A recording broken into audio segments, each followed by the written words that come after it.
आमच्या प्रिय बंधू बहिणींना ईश्वरच्या नावाने आमचा नमस्कार.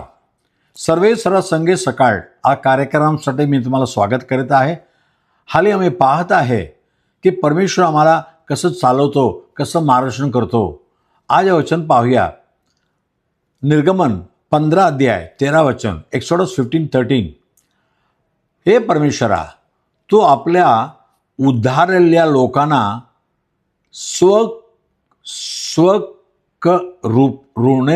स्वकृणेने नेले आहे.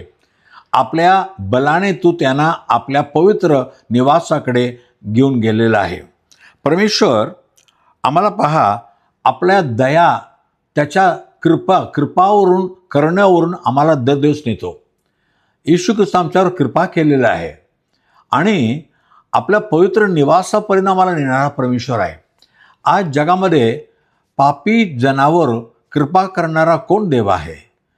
पापी जनांना नाश करण्यासाठी कित्येक तर देव रूप आले ना, पण येशू ख्रिस्त असा नाही. बायबल म्हणते पापी जनांना ताराव्यास ख्रिस्त येशू जगात आला. ते मग त्याच्या पहिली पत्री 15 वचनामध्ये 1:15 फर्स्ट तिमोथी 1:50 लिहिलेलं आहे. हो, तुमच्यासाठी आपल्या करुणाने पापाच्या क्षमा करून मार्गदर्शन करणारा परमेश्वर येशू ख्रिस्त आहे. आज तुमच्या पाप त्याच्याकडे का नाही क्षमा मागता? कारण जगामध्ये येऊन सर्व मानवासाठी, मानवाच्या पापासाठी आपला जीव दिलेला एक परमेश्वर येशू प्रभू आहे ना. त्याच्यावर विश्वास ठेवून पहा ना, आणि तुम्हाला त्या पवित्र स्थानामध्ये, आज देवाच्या मंदिर पवित्र स्थान म्हणत आहे, तसं यापैकी पवित्र स्थान काय आहे? देवाच्या स्वर्ग राज्य. कारण स्तोत्रसंहिता 48:1 म्हणते, परमेश्वर आपल्या पवित्र पर्वतामध्ये स्तुतीची योग्य आहे. त्या पवित्र पर्वतापर्यंत परमेश्वर तुम्हाला नेणार आहे. तर आज येशूकडे या, येशूकडे पापाची क्षमा मागा. पवित्र देवबापा, धन्यवाद प्रभू.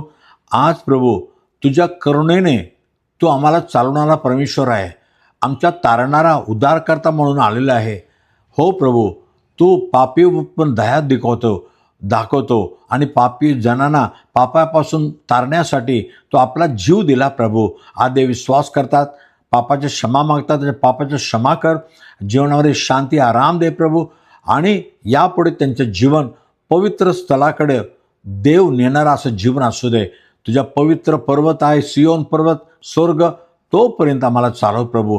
त्यांच्या जीवनात सर्व गरजे पूर्ण कर, त्यांची आवड पूर्ण कर. येशू म्हटलं, माझ्या नावाने जे काय मागाल मी करेन म्हटलं. तुझ्या नावाने मागणाऱ्या प्रत्येक आशीर्वादाने भेटू दे. येशूच्या नावाने मागे तू म्हणा, प्रभू राजा. Amen, amen. God bless you. उद्या सकाळी आपण पुन्हा पाहूया. आमेन.